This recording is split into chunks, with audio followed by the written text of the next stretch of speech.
So let me ask you this. I always like to ask, we have clients in here every week from completely different industries. So I love everybody getting like different info. Maybe they're not even in your industry, but they can take what you said here or questions I asked and apply it to what they sell so they can improve. So when you get what's the biggest objection you get with what you guys sell? Let's talk about that first. Sometimes the objection is that they don't have a problem at all. Or they think they don't have a potential opportunity and a problem to solve. And so identifying and helping someone identify an opportunity sometimes is the first objection. Yeah. Because most prospects anybody talks to in any industry, for the most part, don't even realize they have a problem at all.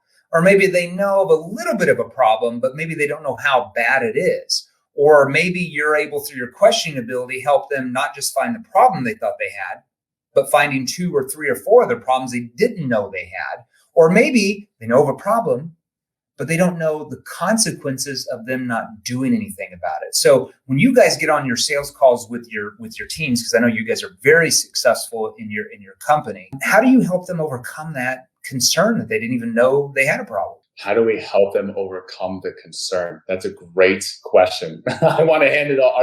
Do you want to role play it? Let's do a role play. Yeah, I love it, man. I mean, we're all about helping just like you guys are in your Facebook groups, you're all about helping them scale and move forward, scale their businesses. Same with ours. There's business owners here watching. There's going to be entrepreneurs. There's salespeople, sales managers. I mean, we've got 43 people on this live or whatever. We'll have, 10 times more watch that here in the next day or two. So, let's role play. I'll be the prospect, right? You be the Brad, the man.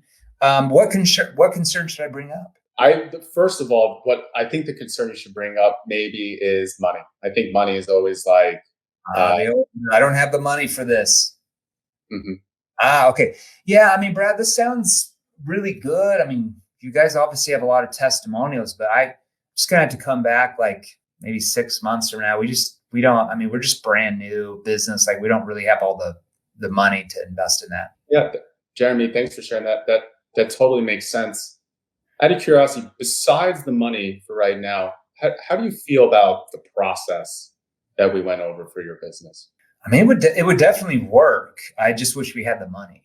Totally. What about the process do you find that would work best for you if you did have the money?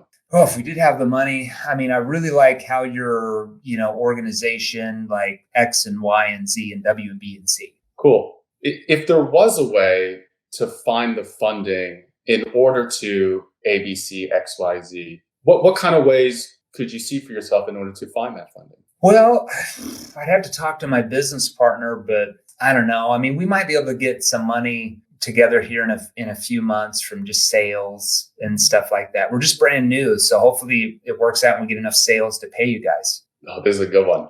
I don't know. What do you think? That's great. Here's what it went to under. So I'm now seeing, is it the money or is it actually a business partner that they brought in that I might not have known about?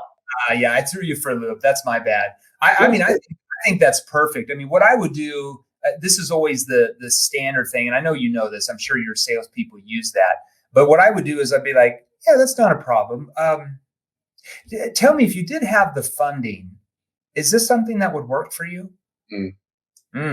Now, I always say funding with what you guys sell because we're talking about starting a business, investing in it. I don't like saying money. I like using the word funding for that. Now, obviously, if you're selling, life insurance, you're not going to talk about funding. You're going to talk about money, right? But for you, what you guys business like, tell me, if you did have the funding, is this something that would work for you? Now, they always say, oh, yeah, it would. But hold on. Why do you feel like it would, though? That's a pro, right? Which well, it would work because of this and because of that.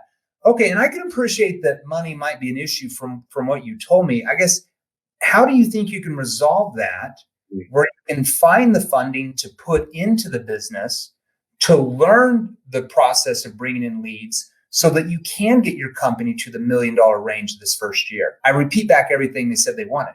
So solid. See how I tie in the money to them getting what they want, right? If they can get the money, they get what they want. If they can't get the money, they don't get what they want. You see how that? Now they'll come back and say, well, I could do a 401k. I could do this. I could do that. Or they might say, oh, I don't know. I don't have any ways. Okay. Well, I guess what other avenues do you have? Like if you really thought about it, what other avenues do you have to find the funding so that you can? And I repeat back the second benefit they said they wanted. So that you can learn the right skills to be able to know the process of bringing in leads or whatever it is with you guys, with what you sell. Okay. And they're like, most of the time at that point, they're like, well, I think I could maybe do this, or I could maybe get a loan. Like they're coming up with ideas. If they still can't come up with any ideas, that's maybe 20 or 30%. I'm saying, can I make a suggestion? They're like, sure. Here's what our other clients do that might not have the funding. And you'll have to see if you have some of these same avenues. If you're wanting to, to get your business up to $1 million this year, I'm repeating back what they want. And then I'll tell them like, oh, our clients will typically get funding from 401k or credit cards or whatever, blah, blah, blah, blah. And then I say, what they do is they'll take a certain percentage of their profit each month from their profits and start paying down the lending so they avoid the interest. Would that help you? At the end, I'm saying, would that help you? And people are like, oh yeah, do you have any funding options? And boom, send them the funding options. That's typically what we train salespeople to do really in any industry. Now there's some different verbiage, but the framework is the same. Snaps off to you. You are the master. Thank you, Jeremy. That's so good. I have to refresh on my NEPQ at the end. I've been out of course today, man. You better log back in. I know. Don't worry. I've been solving different issues and different influences. Well, now you're the big CEO, so you're not necessarily on the sales calls. You've got a whole sales team and stuff. But I appreciate you. Like it soups me up of getting back into like where I came from. Of like, oh yes, I want to go learn and train on it again. I'm back. It's like riding a bike, right? You jump back on the bike, you mess up a little bit, and then you're like, okay, I remember how to do this. Yeah.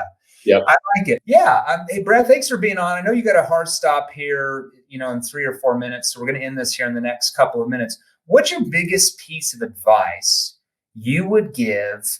And I'm going to talk about two different types of people.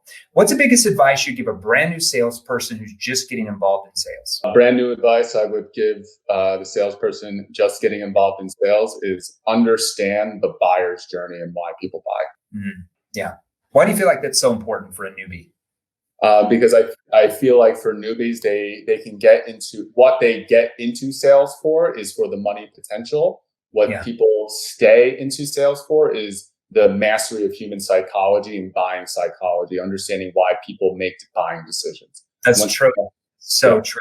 It's, like my good friend Jerry Acuff in his book, he talks about, thinking like a buyer, stop acting like a seller and start thinking like a buyer. It's so true. Now, on the flip side of that, what would be your best piece of advice to give like an experienced salesperson, maybe somebody that's making 4, 5, 8, 10, 12, 15 grand a month that wants to learn more, like wants to make more? If you feel like you're at your potential with your sales training and you are at 4, 8, 10, or 12K per month, I can almost guarantee you that if there's a top performer above you on that, there's a gap and they're doing something different in their sales calls. And so before you think about changing or going to a new company, I would have all the potential you can at that one company. And if there's a top performer, I would use something like NEPQ to up your skills and become that top performer as your next step. It's so true. We see it in industries all the time. We'll get a salesperson that gets into our training and they're like, oh, there's, and they'll see all these testimonials, and we have 2,169 testimonials. I just had someone go through it yesterday from the first 2.5 years. And that's growing every day. We're getting 3 to 5 new ones every single freaking day, which is awesome. But what happens is they'll see these testimonials like, man, I went from making 5 grand a month and now I'm making 50 grand a month and I'm selling the same thing. And people are just like, there's no way, that's not possible in my industry. Nobody makes that. And then they'll get in there and we'll start training them and they go from 8 grand a month to 16. And then 3 months later, they're at 27. And they're like, oh, I'm out earning everybody in my whole industry. And then the next month they're at like 38, and 40. And they're just like, I didn't even think that nobody in my industry even makes this much money, just because they didn't have the right skills. They didn't have the right skills that work with human behavior like you do, like your teams do. Brad, it's very special to have you on here. I know you got a hard stop in 2 minutes. Thanks for being on. Thanks for the advice. I know this is going to help newbies. It's going to help somewhat experienced salespeople, and it's going to help our experienced people in this group. Thank you so much for being on. Everybody else, thanks for being on. Hope you enjoyed this with Brad. I've been wanting to interview you for a while. Thank you, man. Thanks, Jeremy. Thanks, Sales Revolution. Bye now. Hey guys, if you enjoyed these, here's another you can watch right over here, Join our free Sales Revolution group. Click the link below, join us, and we're gonna help you. Thanks for watching. We'll see you real soon.